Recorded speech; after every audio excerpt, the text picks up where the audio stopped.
Welcome back to Navro MedTech Unplugged. Typically, this is the part where I'd introduce our guest speaker, someone from the medtech industry sharing their career journey and practical advice for students and professionals. And over the past 3 webinars, we've featured some incredible voices who shared their best tips on networking, interviewing, and building connections in the field. But for this month, I decided to do something a little different. We don't have a guest speaker today. I'm going to be speaking, and I thought it would be an excellent opportunity to pause and really reflect on what we've been hearing from all these experts and distill those lessons. So I'm going to bring my unique perspective and experience and hopefully provide you a concise, practical guide that you can apply as you prepare for interviews or begin building your medtech career. So let's get started. And today's episode really is all about presence. It's about how you show up in the world, how you connect with people, and how those little things can make the most significant difference when you're trying to land a role in this industry. The first quality is one I call clarity of purpose. Now, this is all about showing up with a clear sense of who you are and what you're about. You don't need your 20 career plan all figured out. I mean, who does at this stage of the game when you're just starting out? But you really should be able to express why you're in medtech and where you want to go and how you want to grow. Just consider this scenario, okay? Think of the difference between these two statements that a candidate might say in an interview setting. I'm interested in medtech because it seemed like a good idea, versus I've always been fascinated by how engineering can improve patient care. I want to build my skills in device design because I know that's where I can make the biggest impact. The first answer sounds uncertain, just it seemed like a good idea. The second sounds purposeful. It sounds like they've at least thought through their answer and why they would want to be in this industry. Hiring managers really want to feel your direction. That's what makes you stand out. I can remember interviewing a candidate for a clinical role who said, I just really want a job in medtech. That was it. Now compare that with another candidate who told me, I shadowed a physician implanting cardiac devices, and it hit me that this is the space where technology and patient care kind of meet, and I really want to be a part of that. I was blown away. Guess which one made it to the next round? Same level of experience, but a totally different level of clarity. And someone who had actually done the prep work and learned about what a day in the life was.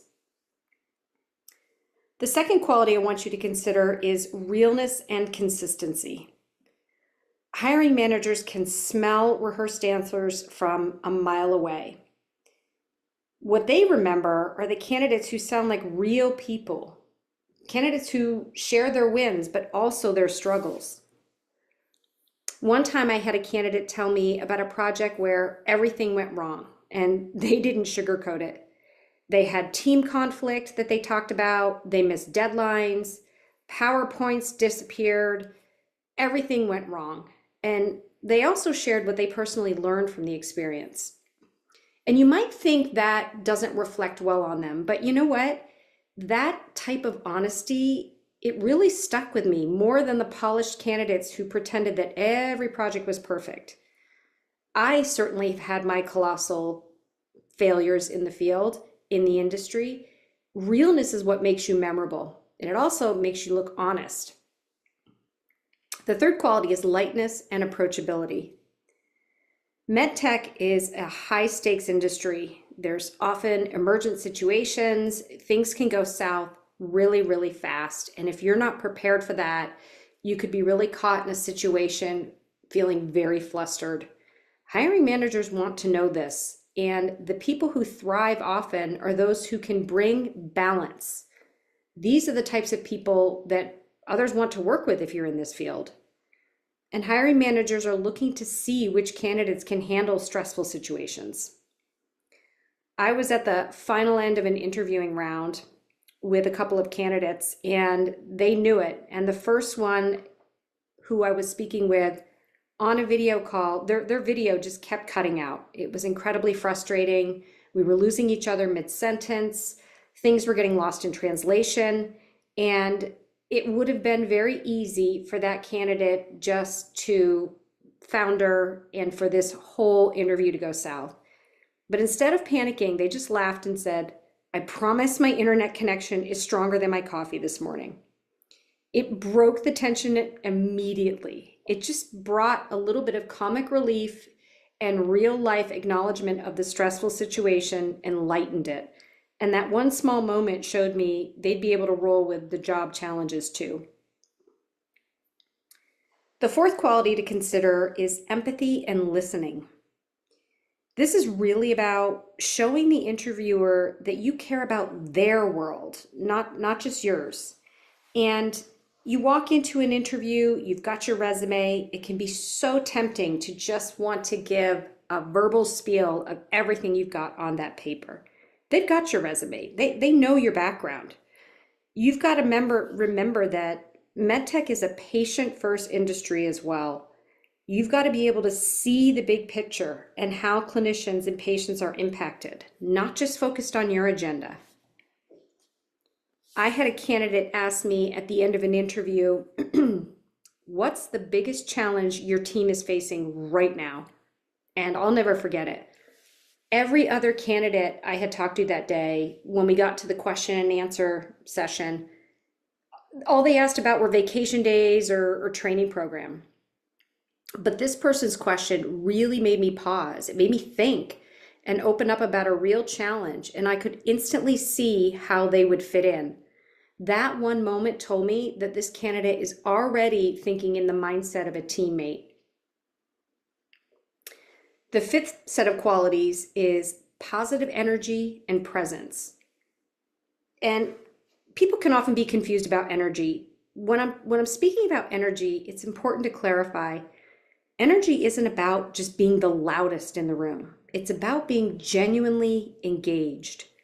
It's about the right energy.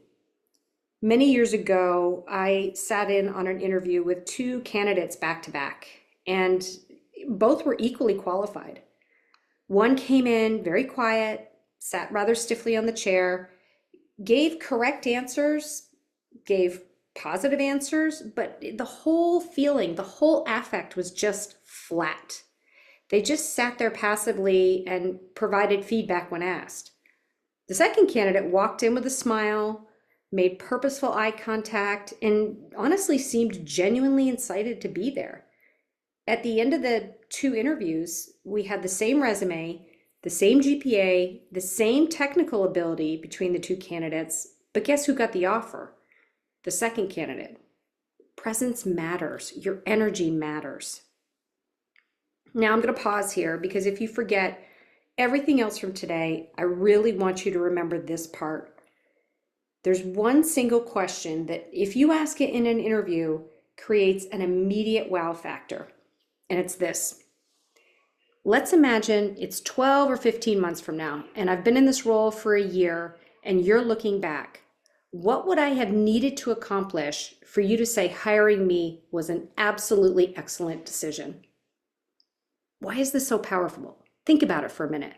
It shows foresight, it flips the script completely, and it makes the hiring manager picture you already in the role. I'll tell you, the first time I heard a candidate ask me that question, I actually stopped in my tracks and said, wow, that's a really great question. It shifted the whole dynamic. I really had to pause and reflect. And instead of me testing them or questioning them to see their answers, I actually found myself picturing them already on my team a year down the line as they had suggested. And here's the kicker. I ended up outlining exactly what success looked like in the role. And that gave that candidate a considerable advantage in tailoring their answers and even following up after the interview because they knew exactly what I was looking for and exactly what I needed.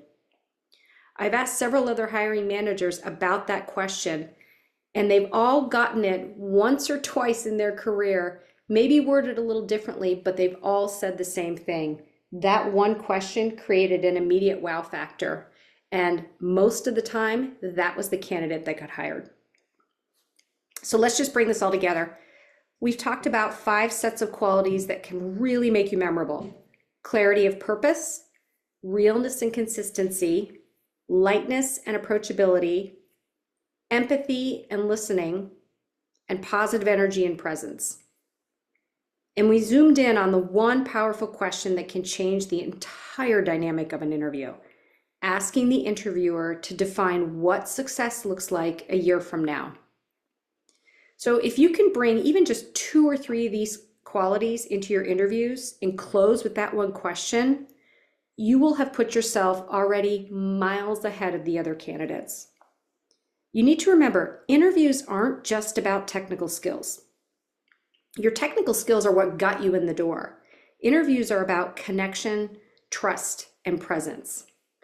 People might forget your exact answers, but they won't forget how you made them feel.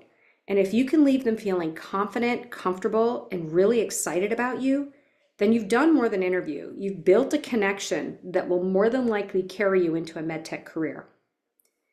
Thanks for tuning in to this solo episode of Navro MedTech Unplugged. We'll be back soon with more guest speakers, but in the meantime, I hope today gave you a practical, actionable advice that you can use right away.